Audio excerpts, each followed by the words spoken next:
High, welcome to CS. তোমরা জানো যে আমরা সপ্তাহে একটা দিন আমাদের যাকে কারেন্ট অ্যাফেয়ার্স বলে সেটাকে নিয়ে ক্লাস করি। এবার এই কারেন্ট অ্যাফেয়ার্স এর যেটা তোমাদের আমি প্রথম দিনই বলেছিলাম যে কারেন্ট অ্যাফেয়ার্স এর কোনো কুল কিনারা কিছু হয় না, কোনো সীমা শেষ বলে এর কিছু হয় না। রোজ প্রত্যেকদিন অনেক ঘটনা ঘটে, তার মধ্যে ইম্পর্টেন্ট গুলোকে আমাদেরকে বেছে নিতে হয়, তাই না? তো সেই জন্য আমরা সপ্তাহে একটা দিন করে কিছু ইম্পর্টেন্ট টপিক তোমাদের সামনে রাখি, কয়েকটা ইম্পর্টেন্ট টপিক তোমাদের সামনে রাখি যাতে তোমাদের প্রস্তুতির কিছু সুবিধা হয়। তাহলে চলো, আমি সৈকত মিত্র অ্যান্ড আমরা আজকের যে সেশনটা সেটা শুরু করি। কেমন? চলো, লেটস গো। তো দেখে নি আজকে আমাদের প্রথম স্লাইডে কি আছে। কেমন? আমাদের প্রথম স্লাইডে যেটা আছে বলছে, দেখো, PM Modi inaugurates India's first bamboo-based bioethanol plant in Assam. Bioethanol plant বলছে, bamboo-based bioethanol plant in Assam। বলছে কোথায়? না দেখো, বলছে আসামের গোলঘাট জেলায় ভারতের প্রথম কি হয়েছে না বাঁশ ভিত্তিক বায়ো ইথানল কারখানা। কেন কেন এটা করলো?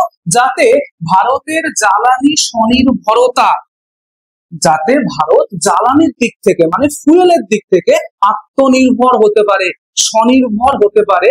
সেই জন্য আমাদের যিনি প্রধানমন্ত্রী মাননীয় পিএম মোদি স্যার কি করেছেন না ব্যাম্বু বেসড বায়ো ইথানল প্ল্যান্টের উদ্বোধন করেছেন। কোথায়? না আসামে। দেখো এখানে বলা আছে যে এটার উদ্দেশ্য কি করার? উদ্দেশ্য হচ্ছে ভারতকে আত্মনির্ভর ভারতে পরিণত করা, ইন্ডিপেন্ডেন্ট ইন্ডিয়া, যাতে করে কিনা আমরা জ্বালানির বিষয়ে অন্যান্য যে দেশের দিকে তাকিয়ে না থাকতে হয়, যাতে আমরা জ্বালানির বিষয়ে, ফুয়েলের বিষয়ে অন্তত আমাদের নিজের পায়ে দাঁড়াতে পারি, আমাদের নিজের পায়ের পাটি আরো বেশি স্ট্রং হয়। তাহলে ঠিক আছে, তাহলে এই স্লাইড থেকে আমরা কি কি জানতে পারলাম? জানতে আর তেমন কিছুই না, বলছে যে পিএম মোদি ইনঅপারেটস করেছে। ইনঅপারেটস মানে উদ্বোধন করা। কি করেছে? না bamboo based bio ethanol plant in Assam. আচ্ছা, আসামের কোন জেলায়? আসামের গোলাঘাট জেলায়। ওকে, তাহলে এইটুকু আমরা জানলাম। আশা করি এই স্লাইড থেকে আর তেমন কিছু সমস্যা নেই, তাই তো? তাহলে চলো আমরা নেক্সট স্লাইডে যাই। নেক্সট স্লাইডে কি বলছে আমাদের দেখি। আচ্ছা, নেক্সট স্লাইডে একটা খেলার কথা, কিন্তু আজকে ক্রিকেট বা অন্যান্য কিছু খেলা সম্পর্কে আমরা বলছি না।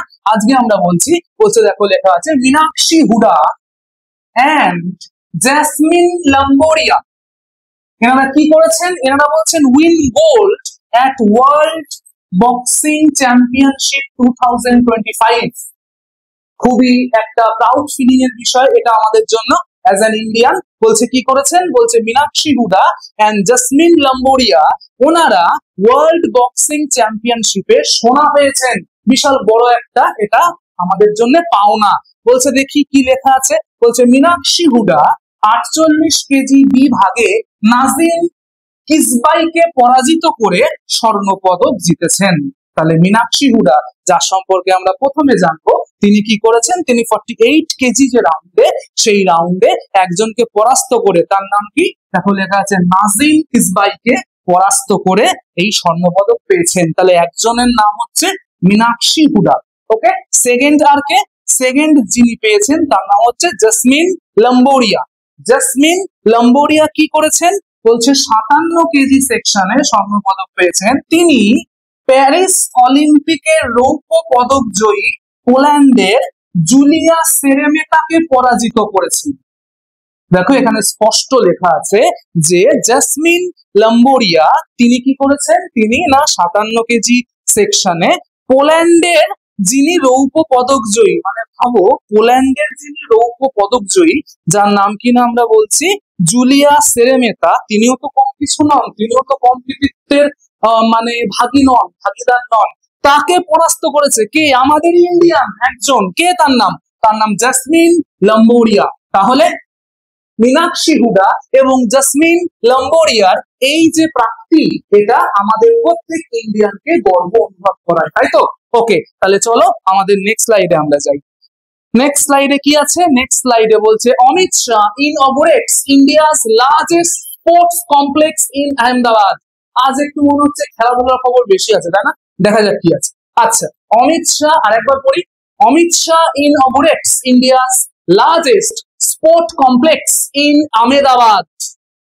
স্পোর্টস কমপ্লেক্স মানে অমিত শাহ ভারত সরকারের পক্ষ থেকে একটা স্পোর্টস কমপ্লেক্সের সূচনা করলেন। কোথায় করলেন? আহমেদাবাদে করলেন। কোথায় করলেন বলো? আহমেদাবাদে করলেন। এর ভিশন কি? কেন করলেন?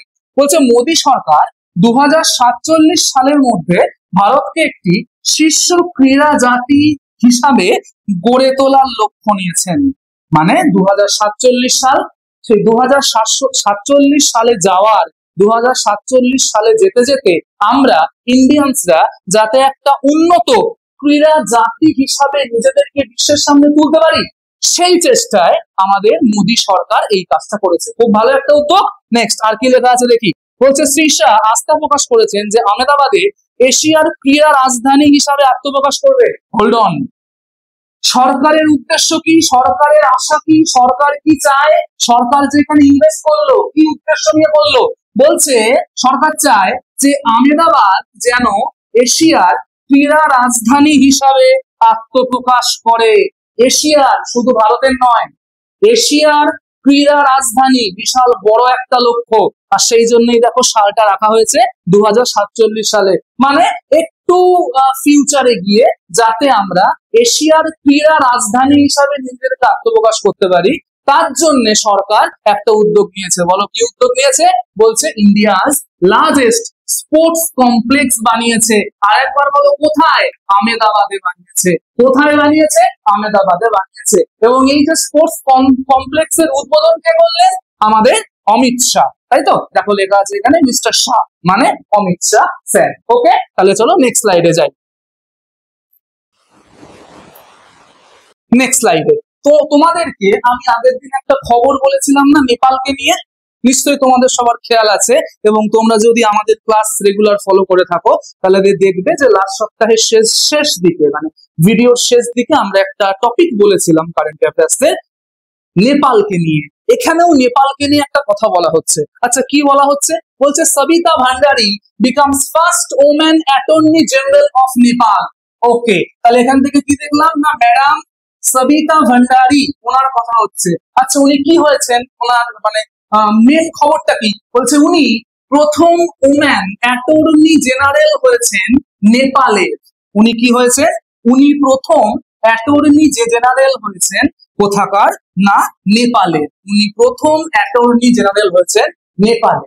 আমরা জানি যে নেপালের এখন রাজনৈতিক অবস্থা, সামাজিক অবস্থা খুব খারাপ। তোমরা আগের দিন নিশ্চয়ই শুনেছিলে, বা না শুনলেও তোমরা নিশ্চয়ই নিউজ চ্যানেলে তো অবশ্যই খবর পেয়েছো যে ওখানে জেনজি রিভোল্ট হচ্ছে, তাই না? জেনজি না ওখানে একটা আন্দোলন করছে, এবং সেই জন্য ওখানকার রাজনৈতিক অবস্থা, সামাজিক অবস্থা সবই এখন একটু ব্যালেন্সে নেই। তো এখন সেই আস্তে আস্তে যাতে সমাজ, রাজনীতি সবকিছু ব্যালেন্সে যায়, সেই জন্য আস্তে আস্তে কি করা হচ্ছে নাকি সবিতা ভান্ডারীকে সেখানকার অ্যাটর্নি জেনারেল পদে নিয়োগ করা হয়েছে। অ্যাটর্নি জেনারেল পদে নিয়োগ করা হয়েছে। ঠিক আছে, আচ্ছা দেখি আর কিছু বলা আছে কিনা। বলছে Sabita Bhandari a senior advocate has been appointed as the attorney general of Nepal, becoming the first woman to hold this position in the Himalayan nation. Okay. The appointment was made by President Ramchandra Powell. President Ramchandra Powell on the recommendation of Prime Minister Sushila Karki. কিছু মনে পড়ছে এই নামটা দেখে? সুশীলা কার্কি। আমি বলেছিলাম না আগের দিন যে আস্তে আস্তে নেপাল তাদের অবস্থা ফিরিয়ে নিয়ে আসতে ওখানে ইন্টারিম প্রাইম মিনিস্টার নিয়োগ করা হয়েছিল। সেই ইন্টারিম প্রাইম মিনিস্টারের নামই কিন্তু ছিল ম্যাডাম সুশীলা কার্কি। তাহলে ম্যাডাম সুশীলা কার্কির উদ্যোগে আমি বলতে পারি যে সবিতা ভান্ডারী ম্যাডামকে অ্যাটর্নি জেনারেল পদে নিয়োগ করা হলো। আচ্ছা, আর কিছু বলছে? বলছে যে সবিতা ভান্ডারী ম্যাডাম রিপ্লেসড রমেশ বাদল। রমেশ বাদল, সবিতা ভান্ডারী জি ম্যাডাম তিনি রিপ্লেস করেছেন, মানে রিপ্লেস করেছেন বলতে একটা লোককে সরিয়ে তিনি এসছেন, তাকে এখানে রিপ্লেস করা বলছে যে রমেশ বাদলকে উনি রিপ্লেস করে এসছেন। তোমরা জানো, এবার তোমাদের মনে যদি প্রশ্ন আসে যে রমেশ বাদলকে কেন রিপ্লেস হলো, কেন ওনাকে রিপ্লেস করানো হলো, তাহলে সিম্পল বিষয় যে ওখানে একটা রিভোল্ট হয়েছে, জেনজি রিভোল্ট হয়েছে। তাই যাতে সমাজকে ব্যালেন্সে নিয়ে আসা যায়, তাই রমেশ বাদলকে সরিয়ে কোন লোককে নিয়ে এসছে? সবিতা ভান্ডারীকে নিয়ে এসছে। ঠিক আছে, তাহলে এইটুকু হলো। আর কিছু বলছে, বলছে রমেশ বাদল সম্পর্কে একটু বলেছে। বলছে রমেশ বাদল was appointed on 17 July 2024 and his resignation took effect on 9 September 2025. ওকে, তাহলে রমেশ বাদলকে রিপ্লেস করে কে এসছে? ম্যাডাম সবিতা ভান্ডারী। এবং এটা কার উদ্যোগে? সুশীলা কার্কি ম্যাডামের উদ্যোগে। ওকে, তাহলে চলো আমাদের এই স্লাইডে মোটামুটি এইটুকু ছিল। ঠিক আছে, ওকে, তাহলে আমাদের নেক্সট আজকে কি আছে? নেক্সট স্লাইডে যাই। বলছে BCCI announce Apollo tyres as new lead sponsor of team India.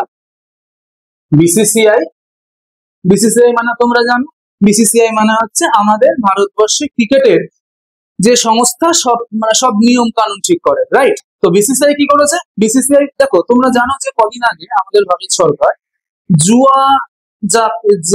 জুয়া খেলাকে যে অ্যাপগুলো প্রমোট করে সেই অ্যাপগুলোকে ব্যান করেছিল। তাই এককালে বিসিসিআই কে যে স্পন্সর করতো, কে করতো গো?